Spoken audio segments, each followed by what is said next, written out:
देखो लेक्चर का topic first heading कौन सी आ रही है? Good, NOD NOD like receptors. अच्छा जी, that is nucleotide binding and oligomerization domain. NOD बन गया जी, NOD लाइक रिसेप्टर्स। बच्चों आ जाओ, सबसे पहले NOD लाइक रिसेप्टर्स। अभी मैंने आपको बता दिया कि इसमें NOD क्या है, that is nucleotide binding and oligomerization domain. NOD बन गया। NOD लाइक रिसेप्टर को हम लोगों ने एब्रीविएट कर दिया NLR, यानी डिफरेंट ढेर सारे रिसेप्टर्स है NLRs, ठीक है। अच्छा, मुझे डायग्राम देख के बताओ, लास्ट टाइम हम लोगों ने ये डायग्राम डिस्कस की थी। इधर आपको नोड लाइक रिसेप्टर्स कौन सी लोकेशन पे नजर आ रहे हैं? साइटोसोल में, ठीक है। आपको ये जी साइटोसोल में नजर आ रहे हैं। आपको यहाँ से डायग्राम देखकर ही क्लियर हो गया कि आपके ये जो हैं receptors, these are the cytosolic receptors. अब बच्चों NOD लाइक रिसेप्टर्स आपके ऑथर ने बुक के टेक्स्ट में लिख दिया, these are the cytosolic receptors. अच्छा, अब इसके मेंबर्स कौन से हैं? मेन क्लासिफिकेशन इसकी कौन सी है? NOD1 and NOD2। अच्छा, इनकी रिसेप्टर्स की 1 और 2 की डिटेल में नहीं जा रहे, जनरल आपकी जो बुक है रॉबिन्स बेसिक पैथोलॉजी में इसको जनरल डिस्कशन की गई। अच्छा जी, आपके ऑथर ने कह दिया अब ये रिसेप्टर्स करते क्या हैं। बच्चों बेसिकली ये रिसेप्टर्स आपके रिकग्नाइज करेंगे प्रोडक्ट्स को, डेफिनेटली कौन से प्रोडक्ट्स को? जिसको ये एंटीजन कंसीडर करता है। अच्छा जी, कौन से प्रोडक्ट्स को रिकग्नाइज करेंगे? मैंने आपको पहले डिस्कस किया था, जब सेल की नेक्रोसिस होती है तो डेफिनेटली उससे भी प्रोडक्ट रिलीज होती है। उन प्रोडक्ट्स को रिकग्नाइज करेगा ये रिसेप्टर है ना, तो डेफिनेटली नेक्रोटिक सेल्स की प्रोडक्ट्स को रिकग्नाइज करेगा। अब वो प्रोडक्ट्स कौन सी हैं? देखो, अब इसके ऊपर डिस्कशन भी ऑथर ने आगे जाके थोड़ी सी की है। वो प्रोडक्ट्स हैं uric acid and the released ATP, यानी कि जब ब्रेक डाउन हुई एनर्जी भी रिलीज हुई, ATP भी रिलीज हुआ, उसकी रिकग्नाइजेशन कर ली। साथ ही साथ जी यूरिक एसिड की रिकग्नाइजेशन कर ली। यूरिक एसिड के अलावा जी इसके अलावा, अच्छा यहाँ ATP का वर्ड मैंने यूज़ किया ना जब मैं एपोप्टोसिस की बात करूँ, तो एपोप्टोसिस बच्चों याद रखना वाइवा पॉइंट ऑफ व्यू से भी कि ये एक ऐसा प्रोसेस है that is energy dependent. Necrosis is not energy dependent, ठीक है। अच्छा जी, अब जी यहाँ तक हमने कहा NOD like receptors will recognise the necrotic cell products. Okay, कौन सी वो प्रोडक्ट्स हैं? ATP, uric acid. इसके अलावा अगर किसी किस्म का आयन डिस्टर्बेंस होगी, ठीक है, नॉर्मल बैलेंस से आयन की डिस्टर्बेंस हुई, for example loss of the potassium हुआ, तो इस चीज़ को भी ये NOD लाइक रिसेप्टर्स रिकग्नाइज करेंगे। थर्डली आपके ऑथर ने क्या क्या है जी, आपके जो माइक्रोब्स हैं वो भी प्रोडक्ट्स रिलीज करते हैं, प्रोटीन्स पेप्टाइड्स रिलीज करते हैं, इसको भी आपके ये रिसेप्टर्स रिकग्नाइज करेंगे। सो ये 3 आपके पास मेन प्रोडक्ट्स आ गई जिनको आपके सेल्स रिकग्नाइज कर रहे हैं। नेक्स्ट स्लाइड के ऊपर आ जाओ। अब जी क्वेश्चन आता है ना कि जी नेक्रोटिक सेल्स, सेल की नेक्रोसिस हुई। अब मैं आपसे पूछती हूँ जब सेल की नेक्रोसिस हुई क्या ATP रिलीज होगा? टेक्स्ट आप लोगों ने देख लिया है, होगा ATP रिलीज? ऑफ कोर्स जी ATP रिलीज होगा। कहाँ से होगा? फ्रॉम दी, फॉर एग्जाम्पल आपको समझाने के लिए एक मैंने इधर एग्जाम्पल लिख दी, that will be release from the dying tumour cell. Tumour cells जी वहाँ से ATP रिलीज हुआ। अब एक एग्जाम्पल आप लोगों ने यहाँ पे देखी कि ये जो ATP रिलीज हुआ है इसे रिकग्नाइज कौन कर रहा है? NOD like receptors. अच्छा, इसके अलावा भी रिसेप्टर्स हैं जो ATP को रिकग्नाइज कर सकते हैं। आपको समझाने के लिए जी इसके ऊपर मैंने लिख दिया, फॉर एग्जांपल जब ट्यूमर सेल से ATP रिलीज होता है तो उसकी रिकग्नाइजेशन के लिए वी हैव अनदर रिसेप्टर, और इस रिसेप्टर का नाम देखो मैंने इधर क्या लिखा है, P2X7 प्यूरिनर्जिक रिसेप्टर। अच्छा, ये रिसेप्टर कहाँ पे लोकेटेड है? That is on the dendritic cells. अच्छा, अब जी चाहे मैं NOD लाइक रिसेप्टर्स की बात करूं मैं या फिर P2X7 प्यूरिनर्जिक रिसेप्टर्स की बात करूं जो कि ATP को डिटेक्ट कर रहे हैं, दोनों केसेस में एक्टिवेशन होगी, दोनों केसेस में रिसेप्टर्स कम्युनिकेट करेंगे एक और प्रोटीन से। रिसेप्टर भी तो प्रोटीन ही है ना, ठीक है। ये रिसेप्टर है, रिसेप्टर ने रिकग्नाइज कर लिया ATP को, ठीक है। अब जी विद इन द सेल, ठीक है, मेरे पास एक प्रोटीन का कॉम्प्लेक्स पड़ा हुआ है, ठीक है। अब ये जो प्रोटीन कॉम्प्लेक्स है ये भी एक्टिवेट हो गई। अब ये जो प्रोटीन कॉम्प्लेक्स है जिसके ऊपर डिटेल्ड डिस्कशन अभी आपके ऑथर ने आगे जाके की है, इस प्रोटीन कॉम्प्लेक्स को देखो ऑथर ने क्या लिख दिया, दैट इज इन्फ्लेमोसोम। यहाँ तक जो आपने समझा नोड लाइक रिसेप्टर्स का मैकेनिज्म, या P2X7 रिसेप्टर जिन्होंने जी ATP या कुछ और प्रोडक्ट्स को डिटेक्ट करना, उन्होंने क्या किया, ये रिसेप्टर था, उसने जी एंटीजन को डिटेक्ट किया, ठीक है। साथ ही जी within the cell I have a protein complex, ठीक है, जिसका मैंने नाम क्या लिया, इन्फ्लेमोसोम, ये भी एक्टिवेट हो गया। अच्छा, अब कैसे हुआ इसकी डिटेल डिस्कशन में बुक के टेक्स्ट से पढ़ के फिर हम लोग डिस्कस करेंगे। अच्छा जी, जब ये एक्टिवेट हो गया, अल्टीमेटली इसकी एक्टिवेशन ने क्या किया कि आपको एक प्रोडक्ट दे दी, एक नहीं एक और प्रोडक्ट भी है जो टेक्स्ट में नहीं है, मैं इसको भी डिस्कस करूंगी। अच्छा, जिसने अल्टीमेटली क्या किया जी, एक्टिवेशन के बाद इसने सेक्रीशन कर दी इंटरल्यूकिन 1B की, बीटा की, इंटरल्यूकिन 1 की। क्लियर, यहाँ तक क्लियर है सबको?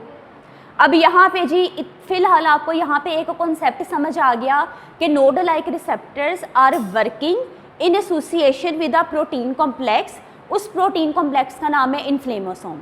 अगर ये कॉम्प्लेक्स है तो आपके जहन में आ जाना चाहिए जी इसके कुछ डिफरेंट कंपोनेंट्स होंगे, इसका जो स्ट्रक्चर है इतना सिंपल नहीं होगा।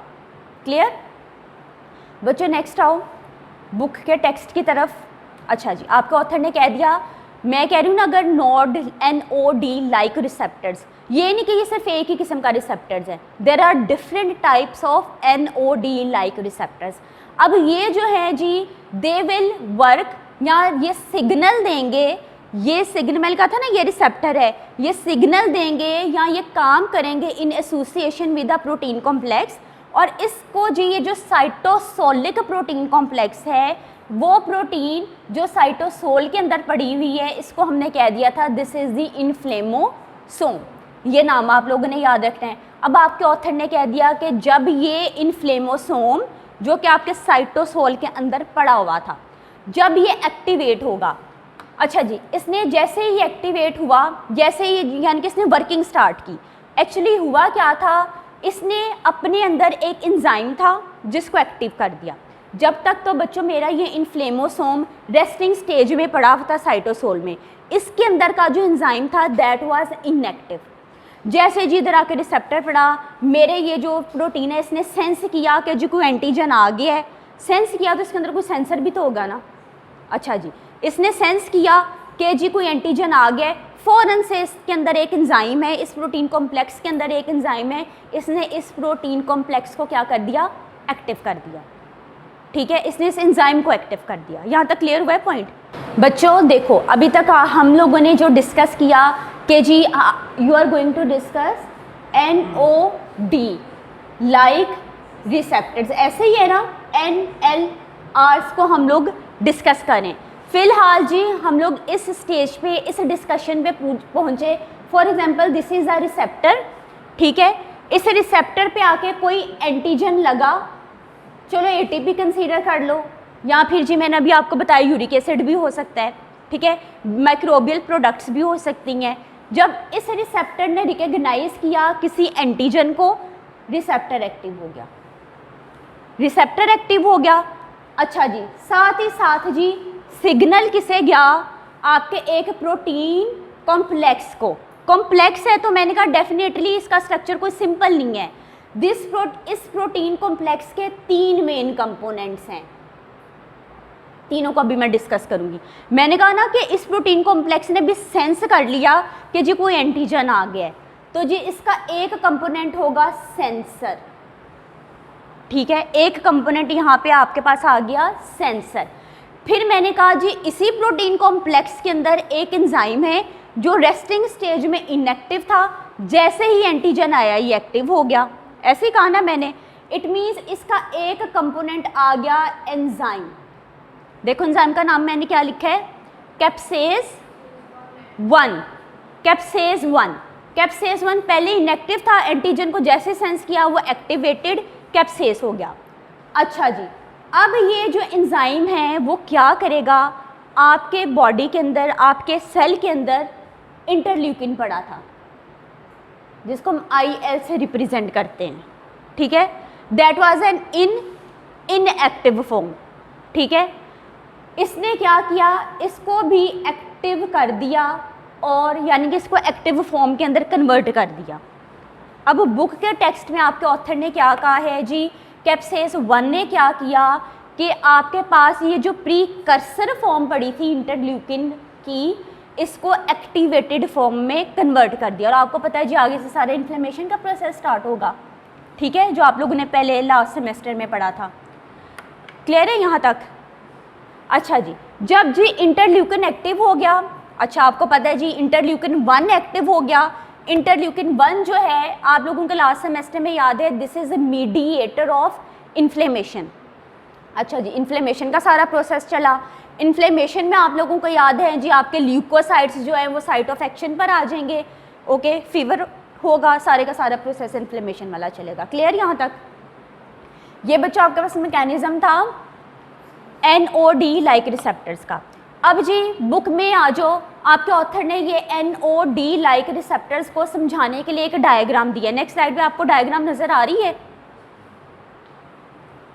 डायग्राम देखो।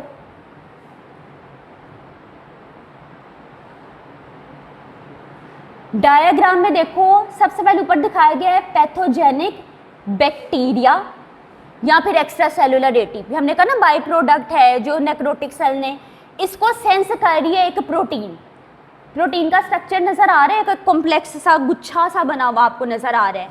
अच्छा जी, इस प्रोटीन के सेंसर ने इसको सेंस कर लिया। अच्छा, अब प्रोटीन की कंपोजिशन देखो कैसे बनी हुई है। इस प्रोटीन के अंदर एक सेंसर है जिसका नाम है NLRP3, ठीक है, ओके। इसके बाद जी इसके अंदर अडेप्टर है ADAPTER। अच्छा गूगल करोगे यहाँ आर्टिकल्स में अडेप्टर ER नहीं मिल रहा, ADAPTOR का वर्ड मिल रहा है। अच्छा, इसका फंक्शन अभी मैं डिस्कस करूँगी, फिलहाल जी आपको पता चलिए इसके अंदर प्रोटीन कॉम्प्लेक्स के अंदर इन्फ्लेमोसोम के अंदर आपके पास क्या क्या है। इन्फ्लेमोसोम के अंदर आपके पास सेंसर है, इन्फ्लेमोसोम में आपके पास अडेप्टर है, ठीक है। इन्फ्लेमोसोम में आपके पास एक इनएक्टिव एंजाइम था कैप्सेज 1। जैसे ही सेंसर ने सेंस किया, फॉर एग्जांपल एटीपी को सेंस कर लिया, तो कैप्सेज 1 जो इनएक्टिव फॉर्म में था वो एक्टिव फॉर्म में कन्वर्ट हो गया। क्लियर? सेंसर का भी फंक्शन यहाँ तक समझ आ गया, कैप्सेज का भी फंक्शन समझ आ गया, अभी तक अडेप्टर का फंक्शन रहता है, ऐसे ही है ना। चलो इसको भी डिस्कस करते हैं। अच्छा जी, आप नेक्स्ट स्लाइड के ऊपर आ जाओ, कंक्लूड करते हैं। पहले तो जी inflammasome complex it's consist of the sensor, adaptor और एंजाइम। एंजाइम कौन सा है? जाइमोजन प्रोकैप्सेस, ठीक है, नोट्स में नहीं लिखा, मैं आपको ज़ुबानी बता रही हूँ। एंजाइम क्या है? जाइमोजन प्रोकैप्सेस। इनएक्टिव फॉर्म में था ना, जब उसने एंटीजन को सेंस किया उसके बाद वो एक्टिव फॉर्म में कन्वर्ट हुआ। बच्चों स्लाइड में देखो, आपको जी ऑथर ने तीनों कंपोनेंट्स दिखा दिए।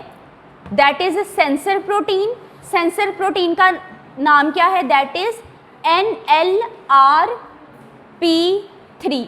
आपको ऑथर ने लिखा है this is leucine rich protein, ठीक है। अच्छा जी, देन जी अडेप्टर है, then we have the enzyme जो इनएक्टिव था बाद में एक्टिव फॉर्म में कन्वर्ट हो गया। नेक्स्ट स्लाइड के ऊपर आओ। अब जी नेक्स्ट स्लाइड के अंदर ब्लैक बॉक्स में ये जो फंक्शन लिखा है that is of the adaptor protein. पूरा नाम क्या है इस प्रोटीन का? Adaptor protein ASC, adaptor protein ASC। अब इसमें ASC क्या है? देखो that is the apoptosis associated, A आ गया, S speck like protein containing CARD। अब इसमें CARD सबसे नीचे देखो क्या लिखा हुआ है, दैट इज कैप्सेस रिक्रूटमेंट डोमेन, ठीक है। अच्छा जी, अडेप्टर का पूरा नाम आ गया अडेप्टर प्रोटीन ASC। अब ये अडेप्टर प्रोटीन करती क्या है आपके जी? It has a vital role in inflammasome assembly and activation. जी मेरे पास जी ये मेरी प्रोटीन है, प्रोटीन का कॉम्प्लेक्स है। This is the sensor, this is the adapter, this is the enzyme. ठीक है, अब जी जैसे ही एंटीजन आना शुरू हुए सेंसर ने सेंस करना शुरू कर दिया। ठीक है, अभी तक जी ये एक्टिव था, इसने भी एक्टिव होना है एंजाइम ने। ठीक है, अडेप्टर का क्या काम है? अब ये खाली एक ही सेंसर, एक ही अडेप्टर, एक ही एंजाइम नहीं, ढेर सारे हैं, सारों ने मिलके एक कॉम्प्लेक्स बनाना है जी। जैसे ही मेरे पास सिग्नल्स आना शुरू हुए, उधर से रिसेप्टर्स ने भी उसे रिकॉग्नाइज करना शुरू किया, तो जिस अडेप्टर ने क्या किया, मैसेज दिया, ये जो अलग अलग असेंबली पड़ी हुई थी ना, कि सारी की सारी यूनाइट कर जाओ, सारी की सारी इस तरह से यूनाइट कर दी। जैसे ही सारी असेंबली यूनाइट की, ठीक है, कॉन्फर्मेशनल चेंज आई, अब जी इस असेंबली में ये एंजाइम भी एक्टिव हो गया। ये इन सबको यूनाइट करने का फंक्शन, इनको सिग्नलिंग का सारा काम किसने दिया है? बेसिकली अडेप्टर ने दिया है। ठीक है, अच्छा जी बच्चों, इसमें जो आपको पता चल गया असेंबलिंग और एक्टिवेशन बेसिकली किसने किया? आपके अडेप्टर ने कर दी। नेक्स्ट स्लाइड के ऊपर आ जाओ। यहाँ तक आपको पता चल गया ये जो अडेप्टर है इसका काम क्या है? Interaction between the pathogen recognisation receptor and the caspase 1 in the inflammasome. जी इसने रिकॉग्नाइजेशन, एक्टिवेशन, असेंबलिंग, हर सारा काम जो है ये किसने किया था? आपके अडेप्टर ने किया था। ओके, नेक्स्ट स्लाइड के ऊपर आओ। अच्छा बच्चों, अब ये जो आपके ऑथर ने लिख दिया आपके बुक के टेक्स्ट के अंदर के ये जो आपको इन्फ्लेमोसोम का स्ट्रक्चर दिखाया गया है that is in simplified form, ना कि ये कोई क्रिस्टल स्ट्रक्चर है।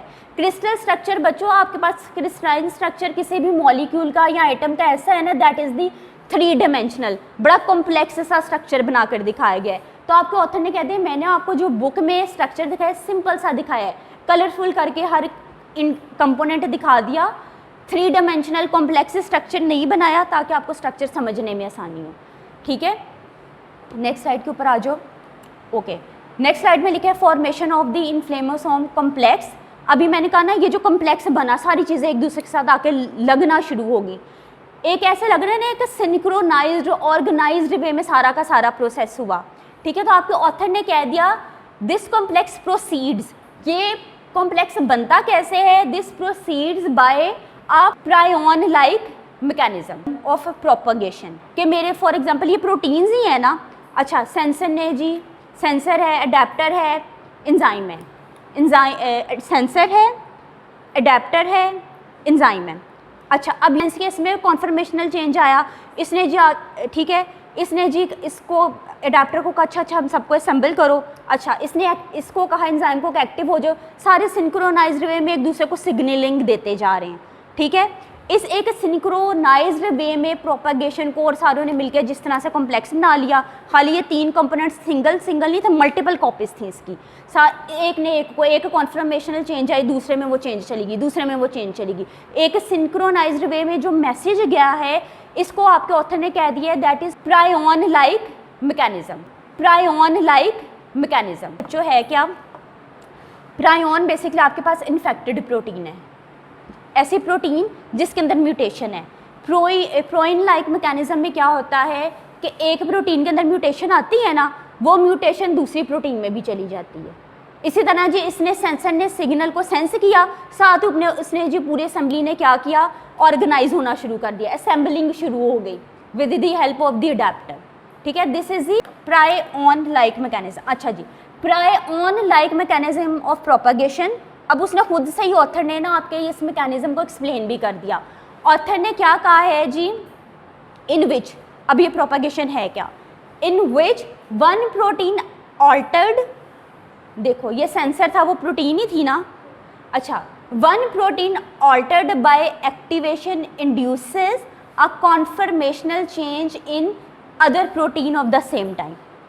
ठीक है, जैसे जी विद इन द कॉम्प्लेक्स सारे कंपोनेंट्स जो हैं वो ऑर्गेनाइज्ड भी हो गए, एक्टिव भी हो गए, एक दूसरे को सिग्नलिंग भी चलेगी, सारी की सारी जी कॉन्फर्मेशनल चेंज आ गई। अभी आप लोगों ने फार्माकोलॉजी भी पढ़ी ना, रिसेंटली पढ़ा होगा, कॉन्फर्मेशनल चेंज आती है जब रिसेप्टर्स एक्टिवेट होते हैं। ठीक है, अच्छा जी, अब जी नेक्स्ट स्लाइड के ऊपर आ जाओ। अब आपके ऑथर ने इधर लिख दिया गेन ऑफ फंक्शनल म्यूटेशन, खाली पहले वर्ड के ऊपर, अभी आगे जाके आपका ऑथर वर्ड इस्तेमाल करने जा रहे हैं, that is gain of functional mutation.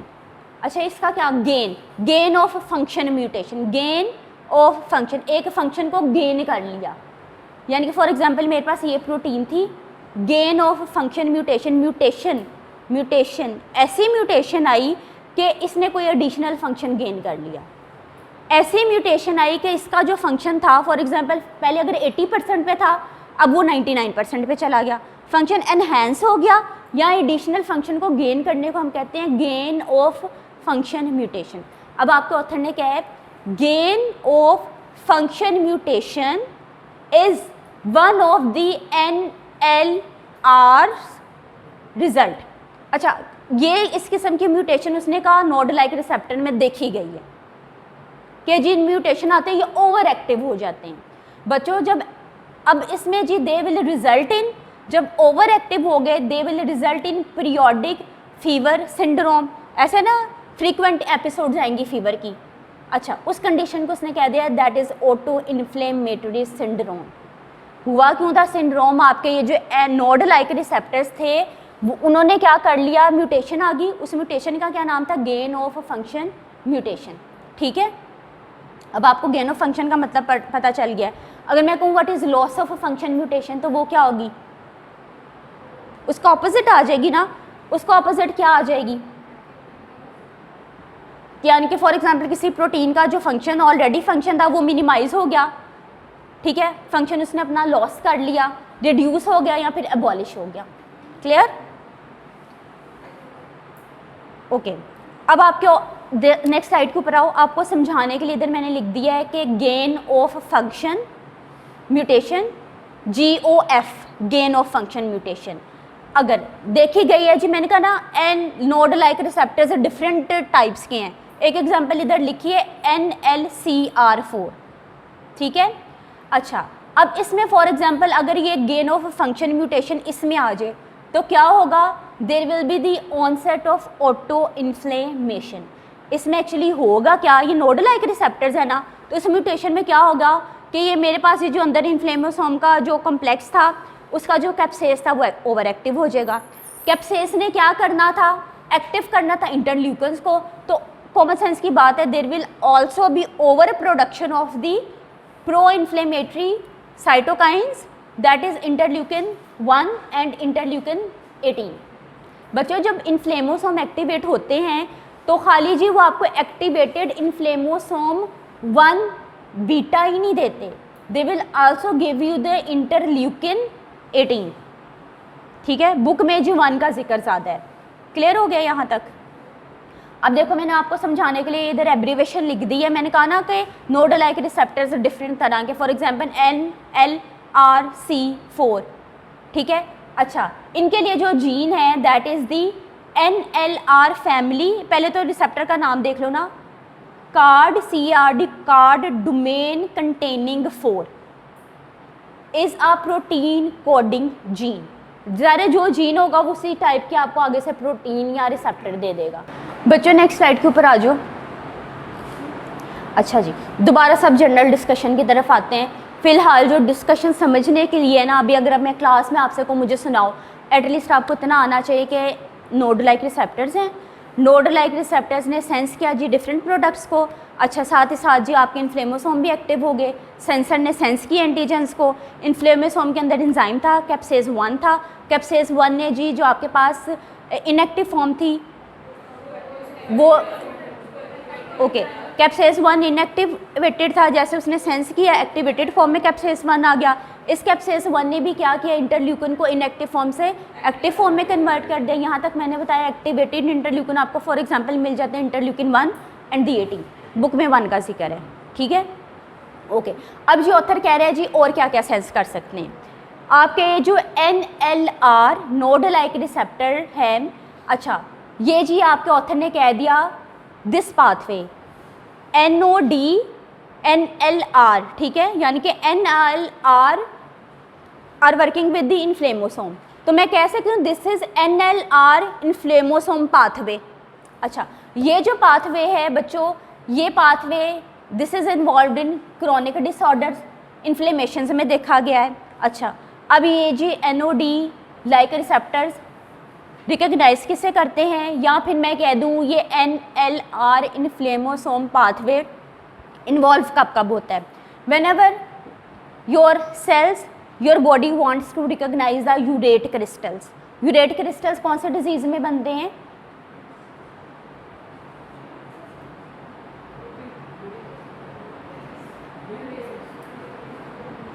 Gout में बनते हैं ना, ठीक है, यूरिक एसिड का लेवल गाउट में बन जाता है, यूरेट क्रिस्टल्स बन जाते हैं। अच्छा जी, अच्छा, दीज आपके ये जो है NOD like receptors will recognise the urate crystals, okay.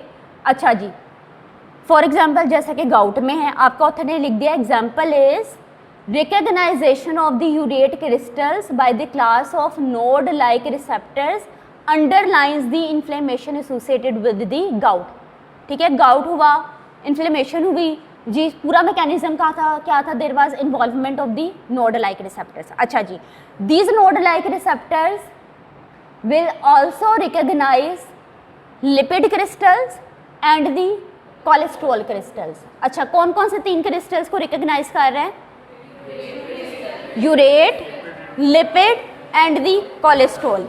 अच्छा जी, आपके ऑथर ने आगे जाके लिख दिया ये जो लिपिड और कोलेस्ट्रॉल है crystals, these are deposited in the tissues. अच्छा, अगर टिश्यूज में डिपॉजिट होंगे तो किन किन डिजीजेस के साथ एसोसिएटेड होंगे, आगे जी ऑथर ने खुद भी मेंशन कर दिया, obesity, associated type 2 diabetes and the atherosclerosis, ठीक है।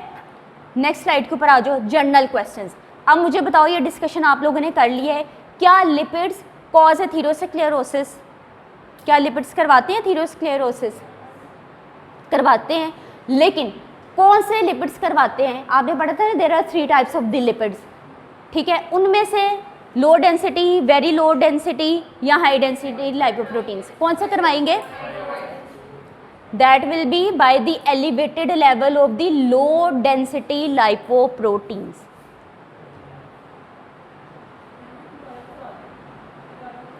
बच्चों, आप लोगों की बॉडी में बैड कोलेस्ट्रॉल है, गुड कोलेस्ट्रॉल है, ये जो आपके पास लो डेंसिटी लाइपोप्रोटीन है दैट इज़ बैड कोलेस्ट्रॉल। जब इसका लेवल अगर ये एक्यूमुलेट कर जाए, इसका लेवल बढ़ जाए, तो हमने पढ़ा था ना कि दिस विल रिजल्ट इन दी, अभी आप कॉलेज में फार्माकोलॉजी में आप लोग देखोगे आपकी ड्रग्स दोबारा से आएंगे, रिवाइज हो जाएगा।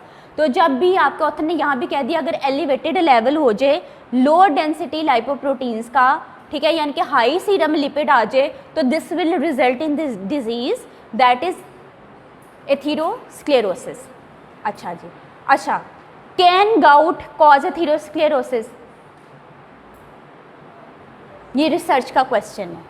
गाउट में जिसमें यूरिक एसिड लेवल का बढ़ जाता है, यूरिक एसिड लेवल, क्या वो एथीरोस्क्लेरोसिस करवा सकती हैं बच्चों? अक्सर आपको ना गूगल पे इसके ऊपर भी आर्टिकल्स मिलेंगे, जब यूरिक एसिड का लेवल जो है वो फ्लक्चुएट करता है, ठीक है। अब इसने क्या किया, इस फ्लक्चुएशन ने इन्फ्लेमेशन इंड्यूस करवा दी। अब ये इन्फ्लेमेशन कहाँ होगी, कोरोनरी आर्टरीज में, ठीक है। जब कोरोनरी आर्टरीज में इन्फ्लेमेशन हुई definitely this will lead you towards the atherosclerosis, ठीक है। लिंक कैसे बना है कि यूरिक एसिड लेवल फ्लक्चुएट किया, दिस विल रिजल्ट इन, जी आपको पता है जी नोड लाइक रिसेप्टर सारे एक्टिवेट हो गए, इन्फ्लेमेशन का पाथवे चला। अब ये इन्फ्लेमेशन कहाँ देखेगी, कोरोनरी आर्टरीज में। आपको पता है कोरोनरी आर्टरीज का लिंक हार्ट के साथ है। जब जी कोरोनरी आर्टरीज में इन्फ्लेमेशन हुई this will lead you towards the atherosclerosis. अच्छा जी, अब यहाँ पे जो आपको पता चल गया गाउट की अगर मैं बात कर रही हूँ, इट मीन्स मैं hyperuricaemia, increase uric acid level की बात करती हूँ, जिसने जी that is a risk factor for the atherosclerosis that may cause or may be associated with the hypertension, chronic kidney disease, type 2 diabetes mellitus. Clear? बच्चों ये चीज़ें आपको याद रखनी पड़ेंगी, पैथो में ऐसा ही है। हम लोगों को टॉपिक था NOD लाइक रिसेप्टर्स, वहाँ से जी हमने अभी तक डिस्कस किया। NOD लाइक रिसेप्टर्स आपके रिकग्नाइज किससे करते हैं? क्रिस्टल्स। मेन कौन कौन से क्रिस्टल्स को? यूरेट को, लिपिड्स को एंड कोलेस्ट्रॉल को। क्लियर? अच्छा जी, यहाँ तक आपके NOD लाइक रिसेप्टर्स ख़त्म हो गए। अब नेक्स्ट हेडिंग आपकी बुक में दी गई है other receptors for microbial products. 5 minute rest करो, फिर वो पढ़ते हैं।